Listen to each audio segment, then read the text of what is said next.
Hello and welcome to today's video where I'm going to be showing you how I made awesome barefoot sandals for my toddler so that you can make them too. I consider these sandals beginner friendly and I believe that you can make them even with very limited sewing experience and little to no experience with making shoes. The reason I say that is because I am relatively new-ish to the realm of sewing loads of different things, and this was my first time making sandals that involved sewing on my sewing machine.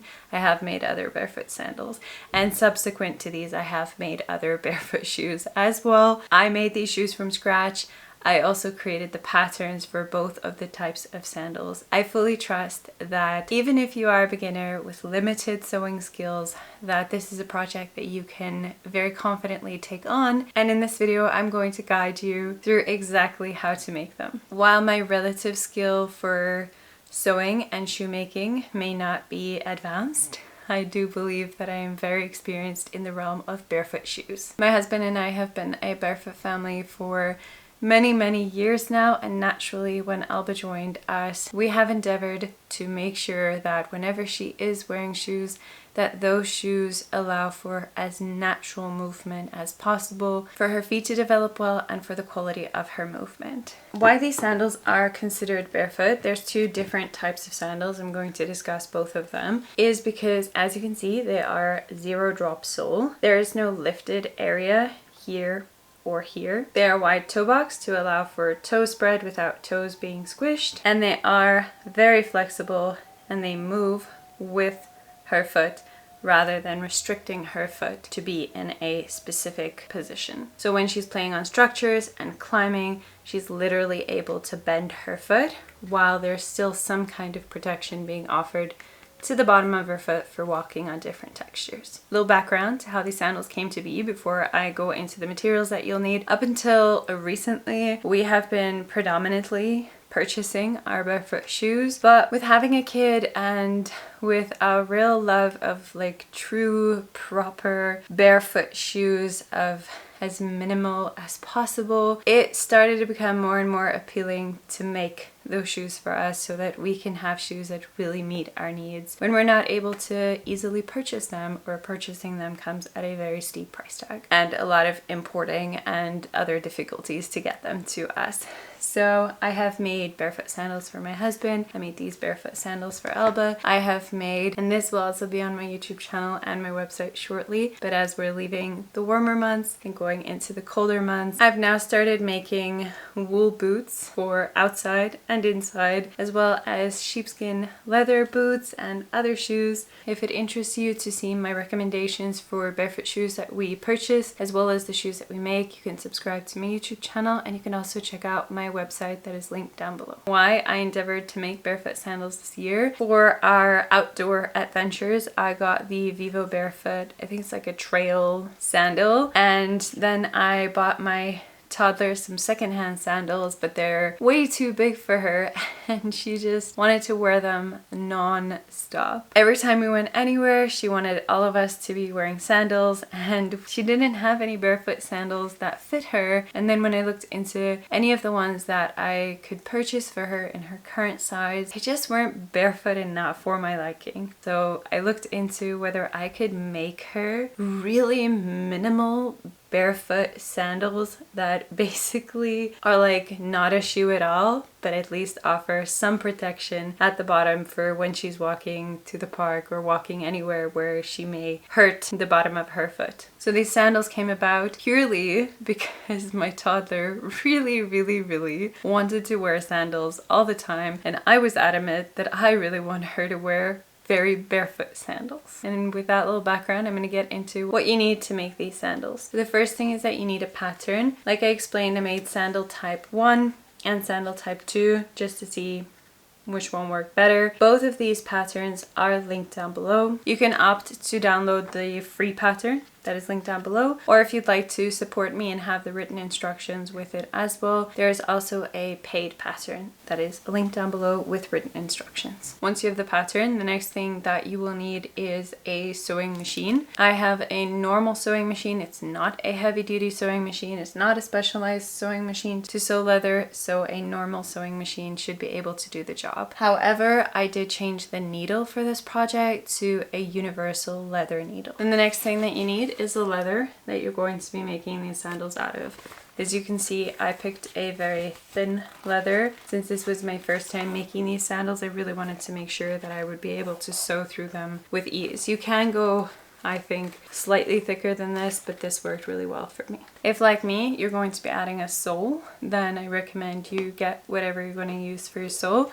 I used 3mm rubber crepe. If you can get it in a darker color, because these are shoes and they go outside, I highly recommend that you do that. This was the only color that I could get, so the soles are light. I really like rubber crepe as soles. I got the idea from the shoes that I had made last year for me and Elba for winter, where they are entirely flexible, but they are still wonderful at protecting your foot from stepping onto sharp objects. And while still offering that protection, you're still able to get feedback from the things that you're walking on when you're wearing them. So rubber crepe for outdoor shoes is currently my favorite go-to for soles. Also, depending on when you're watching this, maybe my toddler barefoot winter shoe video is maybe already up on my channel, because that is a real challenge with us living here in Canada, is how to get shoes that are warm enough while still being barefoot shoes. And we have very long winters, so I was not willing to compromise on this at all. Back to the shoes. You're also going to need some black Velcro, or whichever color works with the leather that you pick,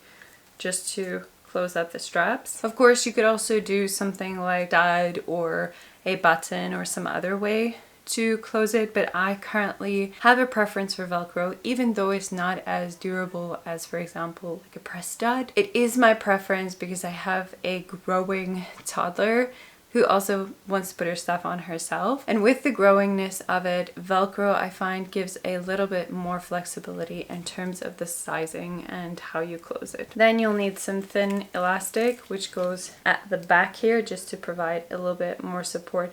That is optional. I initially made them without it, but then I did find that her foot slipped back a little bit in the sandal, so I added that, and that seemed to really help with that. The other thing that helped with the slip is if you are making them out of leather like I did, then this part can be a little bit slippery, so I added in a non-slip sticker to the front of the shoes just to help her toes not slip in the shoe as much. Next up is some markers that you can mark on the rubber crepe and the leather when you're cutting it out. These are both chalk markers, so they wash off. Then last thing on the list is some glue that is able to stick leather to what you're using for your sole. If you've watched my video on how I made barefoot sandals for my husband for running and for lifestyle, you may have seen my difficulty with the glue that I opted to use there. And because I found that I did not want to use that glue again, I went ahead and I sourced a different glue. I wanted a glue that does not have a toxic odor. So I will link this one down below. It is awesome. It literally has zero smell. It's easy to apply. I'm not an affiliate, I don't get anything for this glue, but I've been really happy with this purchase. And it's from like a small company in British Columbia. I was really happy with their service. I was really happy with everything about this glue to feel comfortable with my continued shoemaking and my use of glue. And it has also held the shoes really well. While this shoe doesn't look like it's had much use, the other ones have had much use, and Elba has really put them to the test in terms of running and climbing over all sorts of terrains, and really made sure that I got to see how these shoes move on her feet and whether the glue and everything else holds up. And that is everything that you need to make these sandals. So step one for the shoes, we're going to take our patterns, print them out, and then you can measure the 1-inch block to make sure that they are the right size. This one is sandal number 1, and this one with the 2 pages is sandal number 2. So we've got our pattern, now we're going to cut it out.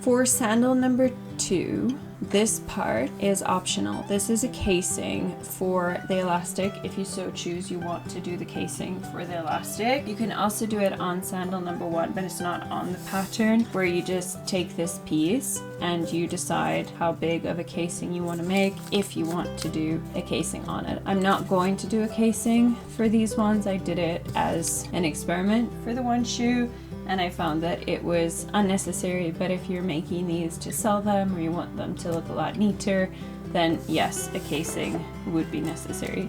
So you can see here, that is without the casing. The elastic is just in the back there. And then this one, I couldn't do it neatly because I decided to add it afterwards, but the elastic is cased in there instead of being outside. So here we have sandal 1's pieces, and here we have sandal 2's pieces. This is this one, and this is this one. The pattern, as you can tell, is for the left shoe. The top part doesn't matter, it's the same for both shoes. So depending on which shoe you're making, you need to flip it around when you're going to cut it out. And we're going to check. So in this case, for this shoe, I made the right shoe. So now for sandal number 1, I'm going to make the left shoe. For sandal number 2, I made the left shoe. So now I'm going to make the right shoe.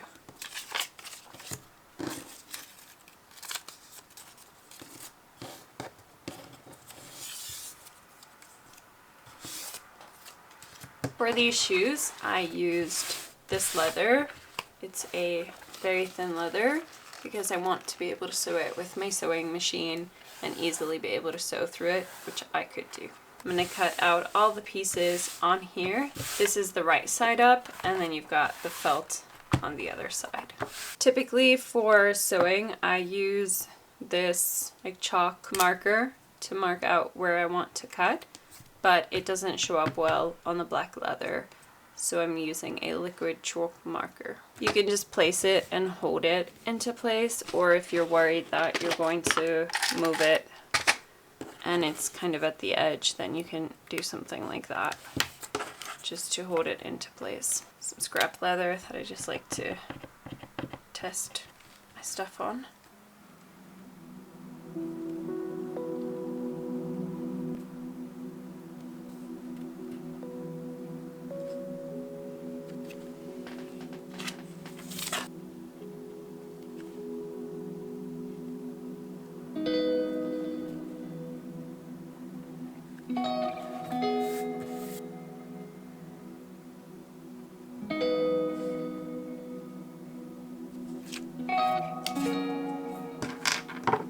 Now that we drew out our pattern, we're going to cut it out of the leather. I strongly recommend that you have different scissors for different activities if you're an arts and crafts or a DIY person like me. So I've got my normal sewing scissors that I use for fabric. These are my scissors that I use for leather, and these are my scissors that I use for paper. These leather scissors are amazing. They were literally $5 or less, maybe. And they work really well to cut out leather, and by having them, I do not blunt my other scissors. So that's awesome.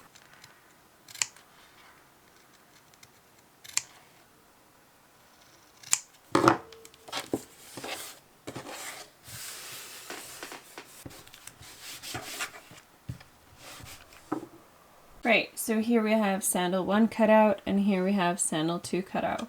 When I first made these shoes, I added the, let's call them accessories, like the Velcro and the elastic afterwards, because I was still figuring out the pattern and I was still trying it on my kiddo. But now that I'm satisfied with the pattern, it is much easier if you go ahead and add those already, because it was very difficult to sew this elastic and this casing on neatly because I did it afterwards. So I would recommend that you do that now, and that's what I'm going to do, is I'm going to put the Velcro and the elastic on both of these already. You can see that it's marked on the pattern where you want to be putting the Velcro, and these lines here is where you want to be sewing the elastic. The elastic that I used for these shoes that I think works best for these shoes is black elastic because it matches the color of the leather, and it is a 3/8 inch braided elastic or 0.95 centimeter elastic. For both shoes we're going to cut 2 inches of elastic. Let's sew on the elastic quickly and then we'll do the Velcro. For this project I'm going to be changing out my needle because I'm sewing through leather. This is the needle that I have been using to sew through the leather that I have, and it's working really well for me.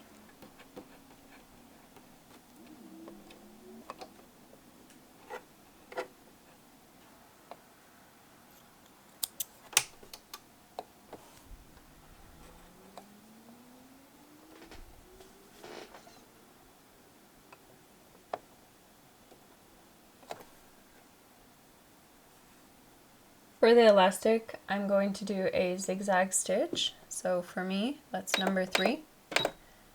And I am going to just change the width to be a little bit smaller to 3.5, and I'll leave that 2 as is. We're going to sew on the elastic now onto the inside, the wrong side, essentially the suede side. I shouldn't add here that it is okay to make mistakes and just fix them.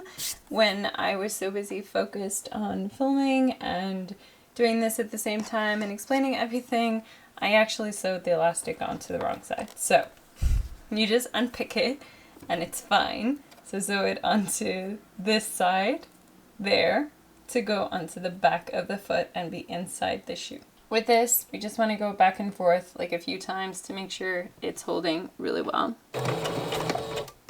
Okay, time for me to change my bobbin.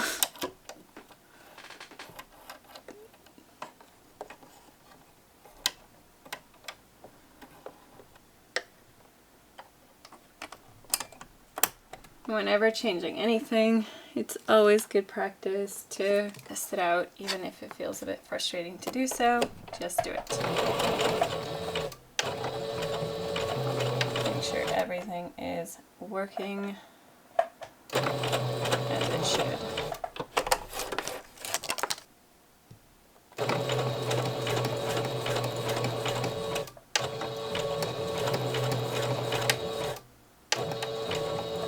And it's nice and tightly. As a personal preference, I don't mind that my shoes have like this kind of look to them. For me, it's more important that they are functional and durable than to worry about too many stitches through the elastic. But if it is a concern for you, you can do the minimum that you think is going to ensure durability and the hold of the elastic.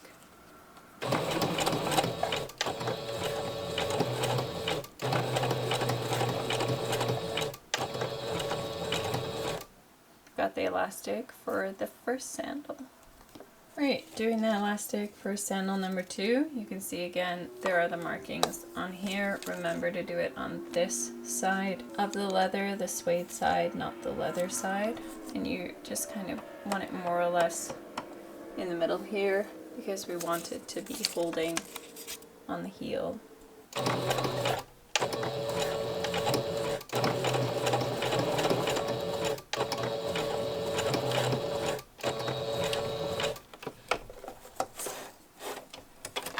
So much easier than doing it once the shoe is completed, like I did it previously. It was part of the process, so that's okay.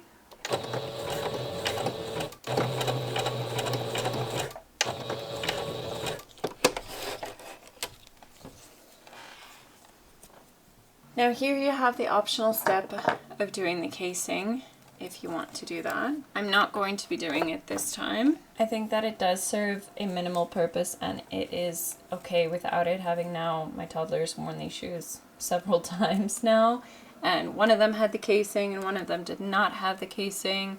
I was initially worried that this elastic wouldn't be as comfortable on the back of her foot, but it did not seem to be a problem whatsoever. It didn't leave any kind of marks on the back of her foot. She didn't seem bothered by it at all. So the casing could add a little bit of comfort to the shoe, as well as to make it just, I guess, look a little bit nicer if you want to close it up and maybe not look so industrial. But I don't mind, and therefore I'm not going to be doing it again this time. If you are going to do the casing, you can decide where you want to case it. When I previously did it, I did this whole section, so just cut out what you want to, put it on, sew a straight stitch around the edges. When I did it on the completed shoe, so therefore it is incredibly untidy because it was very difficult to try to get in there and sew everything like with the shoe on. But as you can see, it does like give it a nice closed look to it. I did it like that, but you could also just do a look over here if you wanted. For these ones, I'm just gonna leave them like this, also because we literally only have a few weeks left of warm weather before I'll be making a new pair next year for her in a bigger size. Now we're going to be doing the Velcro. Again, you can add this after you finish the shoe if you want to put it onto your child and see how nicely it closes up. But I'm just going to do it now, given that I have tested these shoes quite a bit and I'm pretty happy with the placement of the Velcro. This is sandal number 1's Velcro. So it goes through there.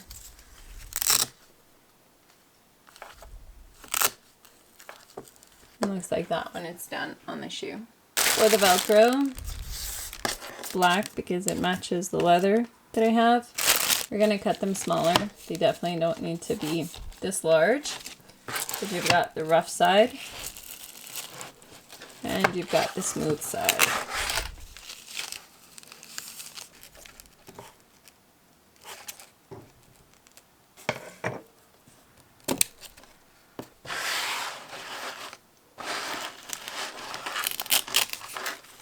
For this one, I'm just going to make it a little bit longer because I like flexibility of the size of it.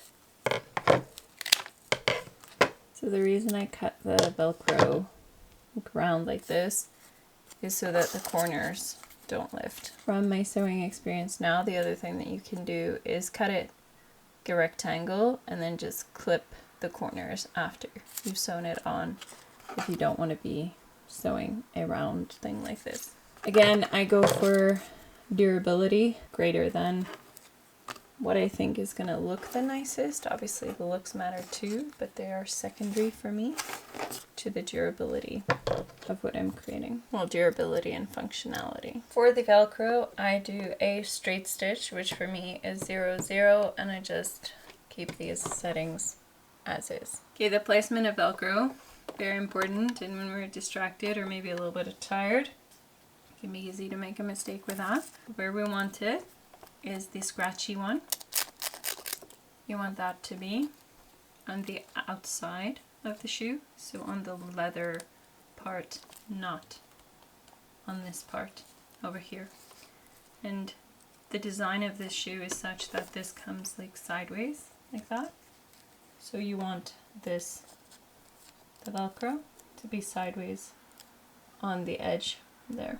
As a beginner sewer, I do find it sometimes difficult to sew Velcro on neatly, so I find that the best way for me to do that is to clip it on. That helps me because it does tend to shift, and I find that I can't pin it the way you can pin other things. Let's quickly sew that one into place, and then we can do the soft one.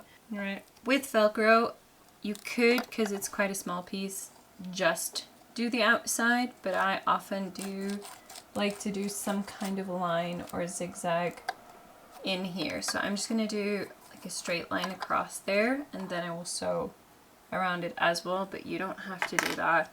It's just, again, for me, the durability of it.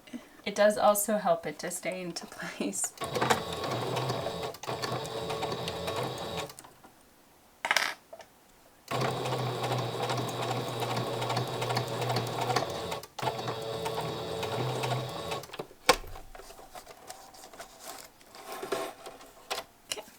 once I've done that, I'm just gonna sew around the edges. So my approach to like moving the foot like this manually is because the leather and the Velcro don't like slide nicely, so it is harder for these two to sew like a neat circle just by turning it around. You might be able to. Now for the other Velcro piece, we're going to do onto the long side here, and we're going to do it on the inside, to the suede side.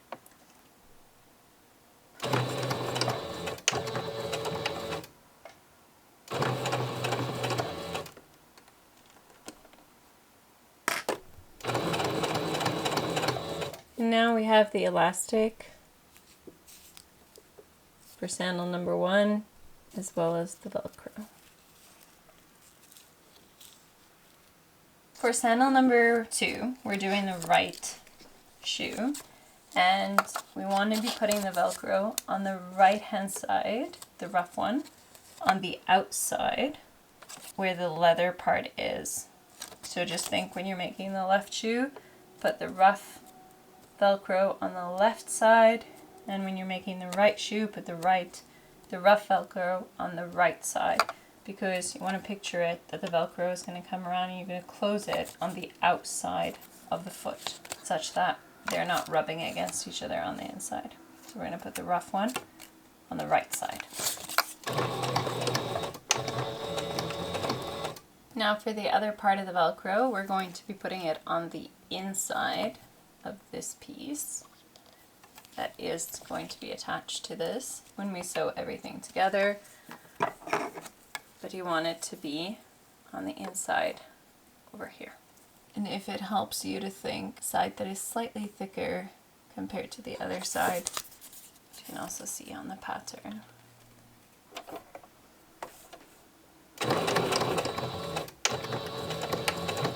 Now that we've added all the, what I'm calling accessories, we're going to be doing the toe part to the sole of each of the shoes.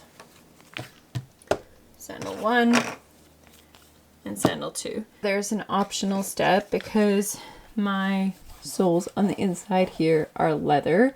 If you're using something else that is less slippery, maybe you don't have to do the step or you don't want to do the step, but I just have some sticky suede type patches that I'm just going to stick on the inside here, which helps to prevent the foot from slipping forward. When I was still figuring all of this out, I did this after the fact, and it is not that fun to try to stick your finger into the shoe to stick it on, so I'm going to do it now. It's on the inside of the shoe, so it doesn't need to look nice.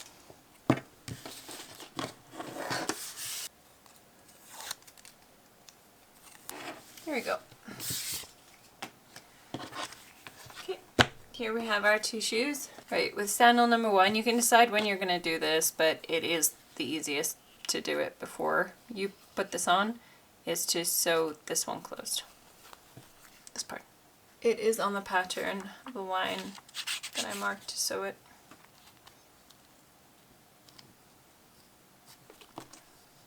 Right, let's quickly sew that on. Right, we've sewed that on. Now we are going to just put this onto the shoe to be able to sew the toe on.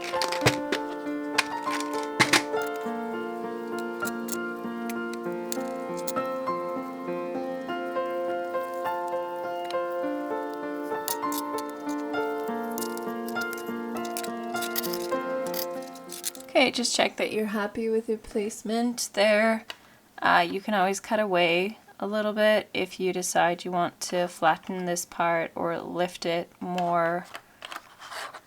Well, you can't really lift it more, but flatten it. And I always find that more clips is better with this because you really don't want this to move once you start sewing.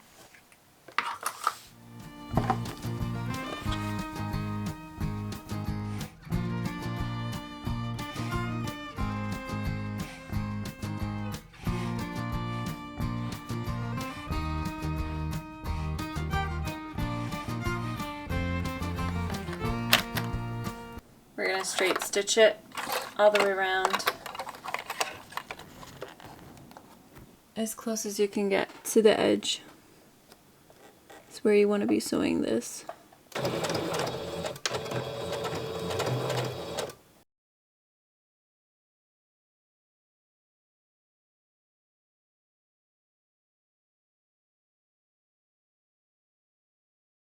I also want to go back and forth a bit where it is most likely to like lift or come apart, just to make it extra durable, which is here and at the starting point. And now we have got both of our, oh, we could just neaten that up a bit, both of our toe pieces sewn onto our shoes. We can add the back parts. Okay, for sandal number 1, we're going to be putting this on. It's going to go through there and onto the side. I actually like to put it through there when I'm deciding where this is going.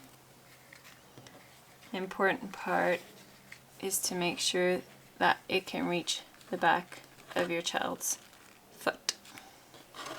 For this one in the pattern, just to make it easier, you can see there was a seam allowance, so you can have a little leeway here to see exactly where you want to be placing it, like how high and where. So for me, this looks like good placement. Sandal number 2, for us to do the back part, we need to quickly attach this part over here. Right. Now we've attached this with 2 lines of straight stitches. Oops. And you want to attach it to the back of the shoe. Having now experienced these shoes and watching my toddler run around in them, this shoe has a tendency more than the other one, because it doesn't have anything over here, for her foot to slip backwards.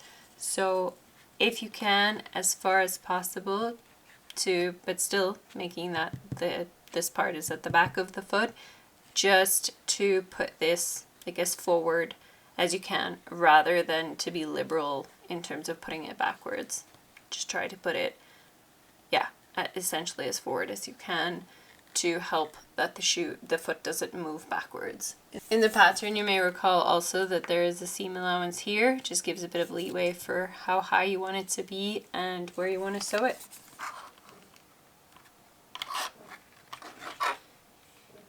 And here we go. Last little bit of sewing on the shoe. Straight stitch again, and essentially as close as you can to this part of the shoe, so you can actually sew it on this side to make sure that you are getting like right along the edge of the shoe. It does have a tendency to move around, so just try get it to be in place. And always back stitch.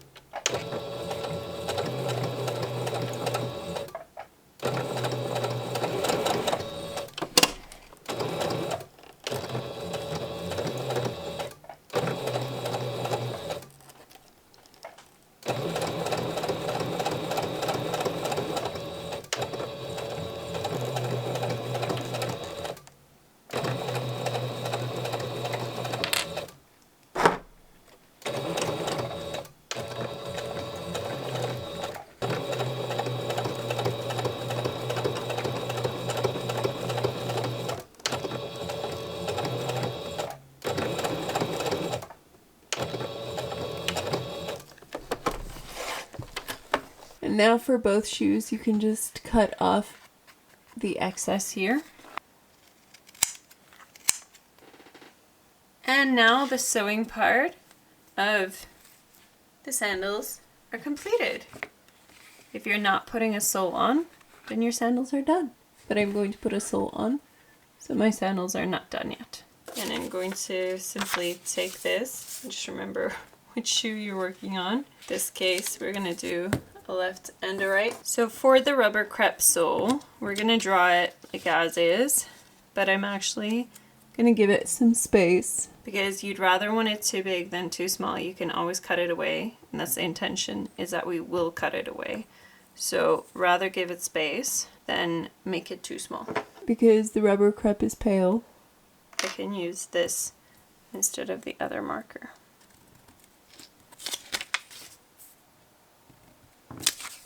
Okay, let's cut.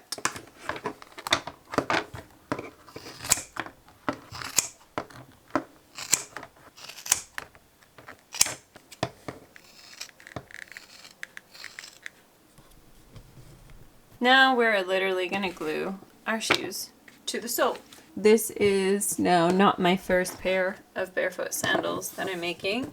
The first pair I wasn't happy with the glue, so I ended up sourcing a glue that I feel better about using in terms of it being non-toxic with the smell but still ventilate the room. This one literally has like no smell, but it still works to hold the sole to the shoe really well. For this, you want to be putting both glue on the leather as well as on the rubber crepe. Whenever I'm working with glue, I always have a wet cloth on hand in case I spill some or I get it where I don't want it to be. As you can imagine, the edges are really important to put glue there because that's where they're most likely to lift.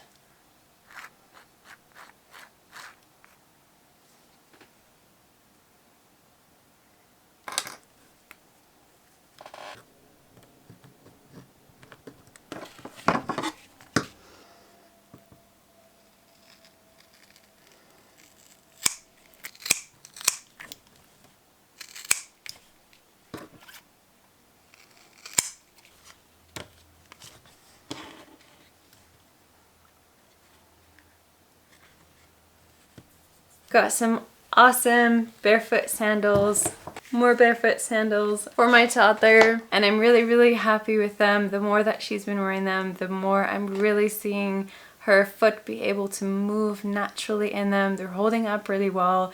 They're actually turning out to be a lot more functional and a lot more durable than I initially expected going into this project.